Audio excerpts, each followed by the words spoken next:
There you have the purple heron right there in the light, in the sunlight, beautifully reflected in the water.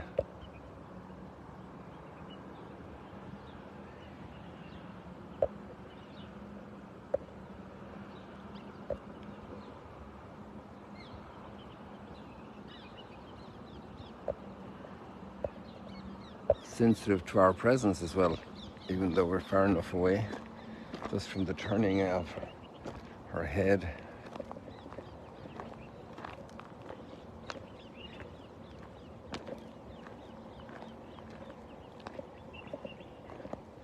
Good morning, everybody. It's always interesting to see how so many more people pay attention to Jerusalem. It's always an attraction. There's something about Jerusalem that touches all our hearts.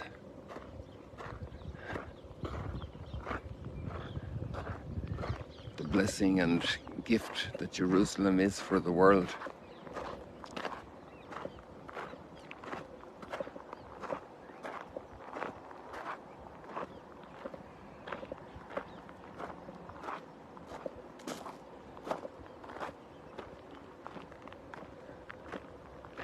And every place that's our home is a blessing for each person, but somehow Jerusalem is kind of a home for the whole world, for the whole of humanity.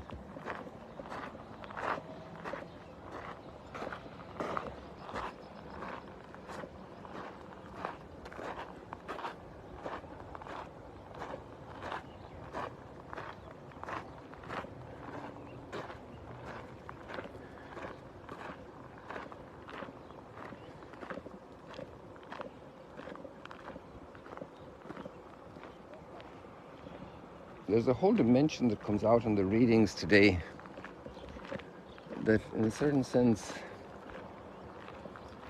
underscores what the gift of faith is, the gift of living with a view of the world, of reality, that there's more to reality than what we see and what we hear.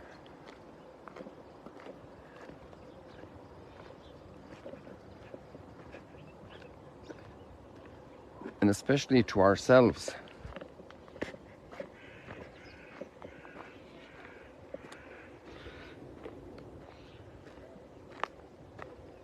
And to God.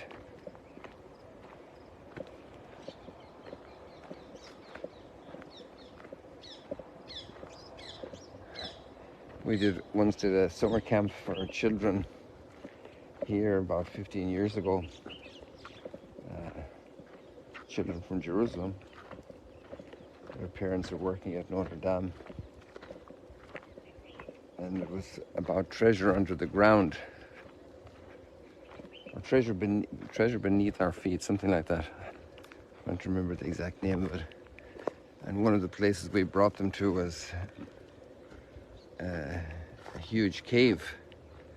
But before we went into the cave and explored it, we were walking around outside and just looking at the ground and the leaves and the plants that were growing there. We asked them what's under our feet, and they said, well, just rocks, you know. And then we went into the cave, and it's a huge cave. It's like as big as a football stadium.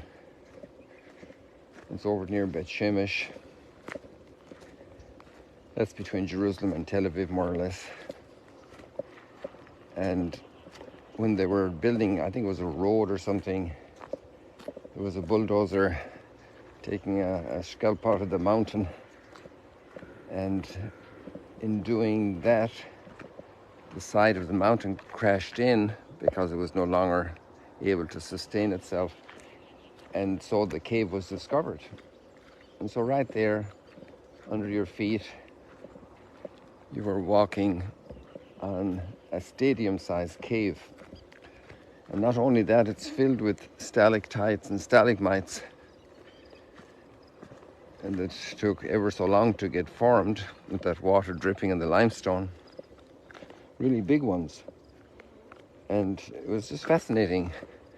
And then we went out and walked on the ground again outside, and then opening the mind to realize that there's a lot under the ground that we mightn't know about. In fact, before coming here, when I was in Phoenix, I'm not sure if I was already here when it was announced, but there was a discovery made of an ocean of water just west of Phoenix. It was discovered underground. So much so that it has allowed for a major expansion of the city in the last 15 years to the west, because it's a desert country and that part of the US, and that water was a huge treasure lying there under the ground that could be used, or the discovery of oil or many other things, minerals. So there's a lot beyond what the eye can see. Just in the physical world, we could think of the energy coming from the atoms that we don't see, and that kind of helps just to waken up our mind. We're walking along here, and there's a ton of archaeology under our feet here for sure, for many good reasons we don't have to go into, but this is all part of ancient Magdala. Who knows what's underneath here? But for sure it was inhabited, there's no question about it. So, and that's just in the physical world. The treasures that are inside of us as human beings, and the treasures inside God. And there's another line that kind of is the tip of the iceberg in that understanding, and it is the commentary that Paul makes about the battles in this life are not just the battles between, the forces of the earth, the forces that we see, the dynamics of power plays that we see in politics throughout history, the rise of empires and emperors and opposition to them and revolutions. And he says that battles are battles of the spirit, of the spirits, of a spiritual world.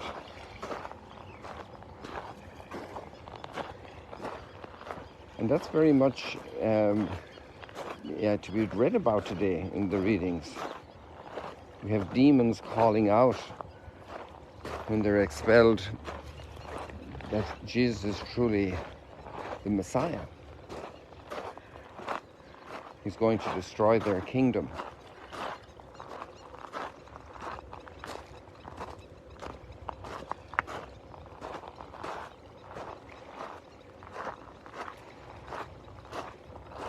Somebody made a comment how the demons don't have faith. They know from supernatural knowledge much about the reality of God, and they're fallen angels.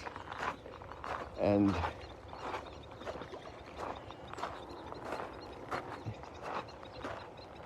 they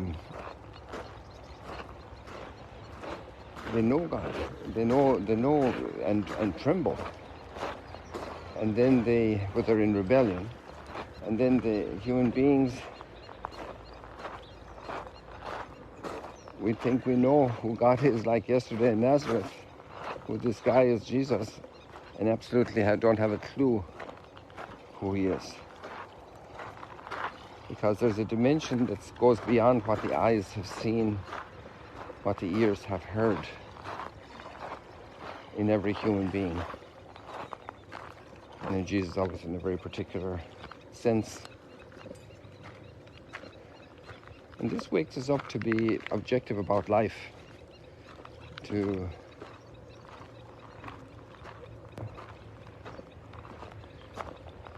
realize that there's so much in our lives, so much extraordinary blessing, such a dimension to be respected, a mystery that's going on. The word mystery is very important here. It's a very helpful word.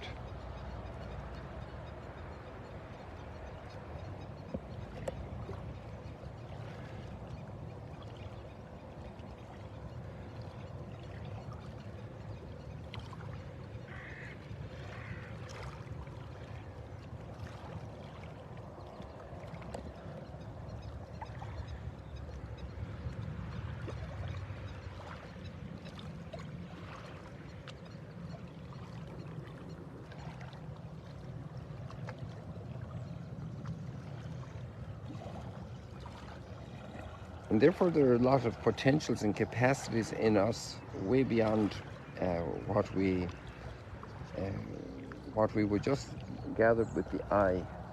Somebody who is sick, somebody who is, let's say, mentally affected and limited in some serious ways. And yet there's a mystery inside that person that's going on, that where God is doing his work.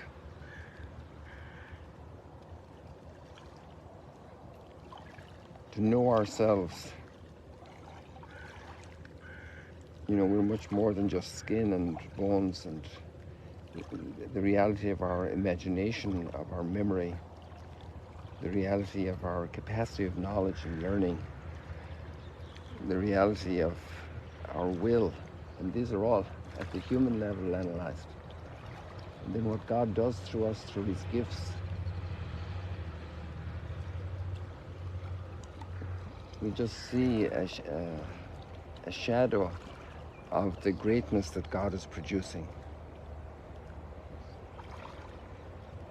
And if we flip that around then and start looking at God, like, who could have imagined that God would have become incarnate?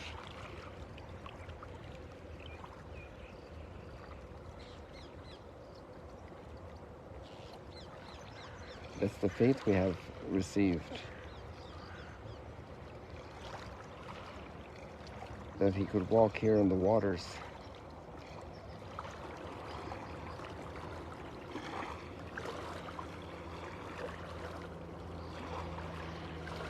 That he could calm the storm.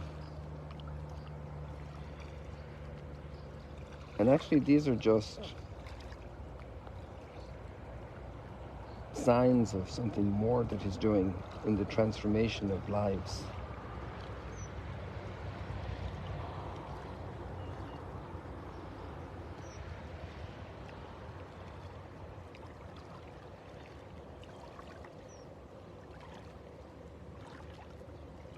In developing sanctity and holiness in people.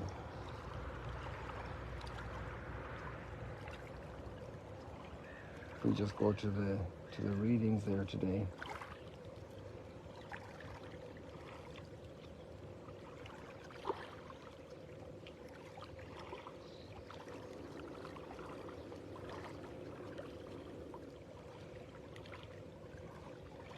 I was hoping that my readings would come up, but I had lost them for a moment.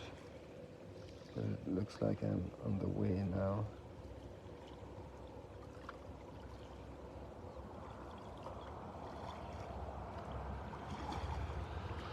Yeah, I got it back.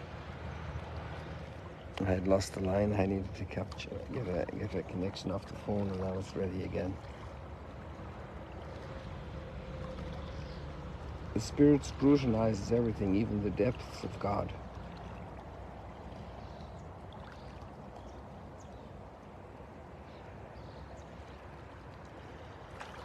God is a mystery. We will never exhaust, even in eternity, that's the understanding that we will never exhaust the mystery of God, because we're still a finite created spirit.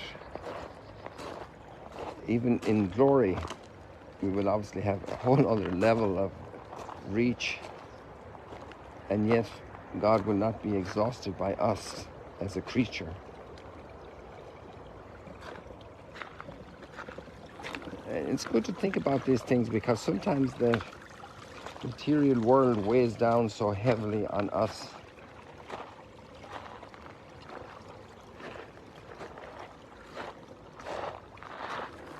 And to realize that God is doing a lot of work in us. And really only he knows it.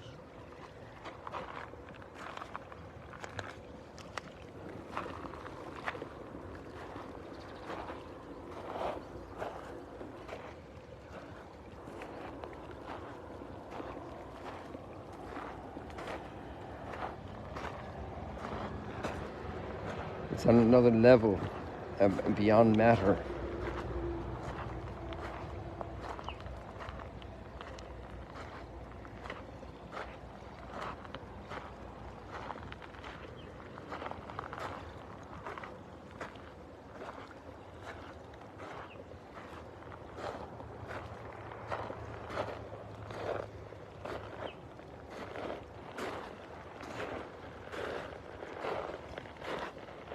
And participation, like in these readings, through these readings, into the mind of God, into the way God works.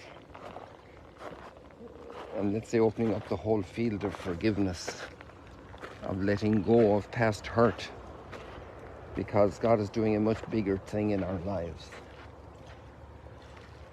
Something extraordinary.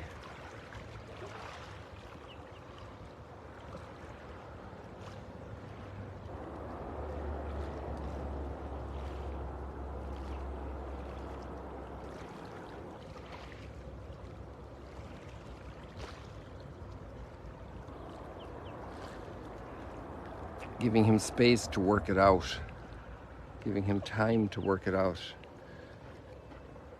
When our little mind only thinks revenge, only thinks hatred, only thinks hurt. It's amazing to watch Jesus in Nazareth, being rejected by the people, and he moves on and continues his mission. He doesn't stick his head in the sand. He doesn't play the victim. There's extraordinary freedom.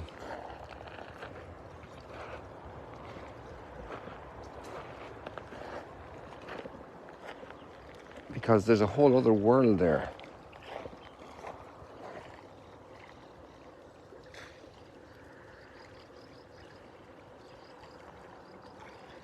The Lord is gracious and merciful, slow to anger and of great kindness. The Lord is good to all and compassionate to all his works. We're in Psalm 145 there today.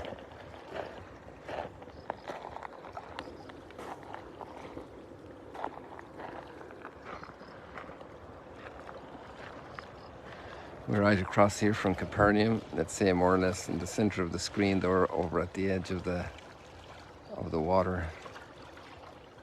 I can't see my finger anymore here with the light and the sun here on the screen is too intense.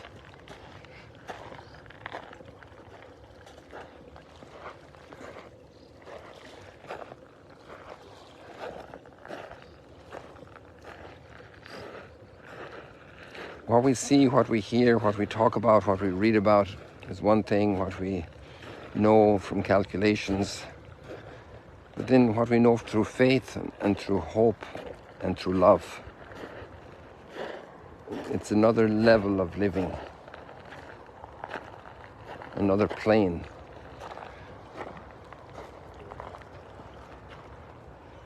And it's definitive reality. Obviously, I know we have some participants here in the Sunrise Stroll and Chat who profess atheism or agnosticism, and I respect that. I respect the person who is participating.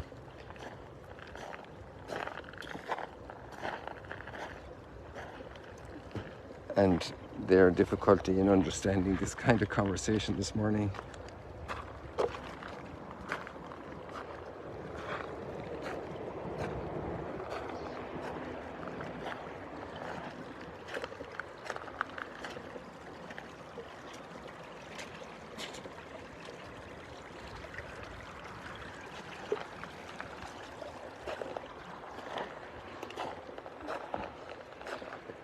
And that's also a mystery, the gift of faith. It's not something that we hold and own by our power. It's a gift.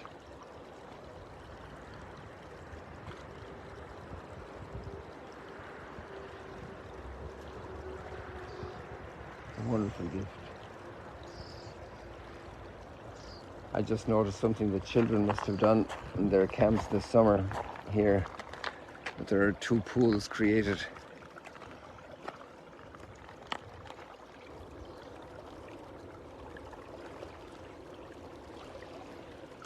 Where they were playing with the water coming out here, so they built up these 2 areas.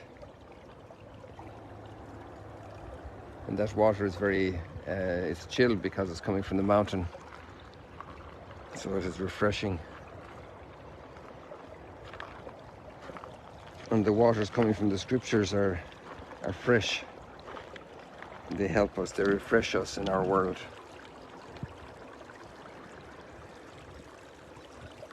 Let all your works give you thanks, O Lord, and let your faithful ones bless you. Let them discourse of the glory of your kingdom and speak of your might.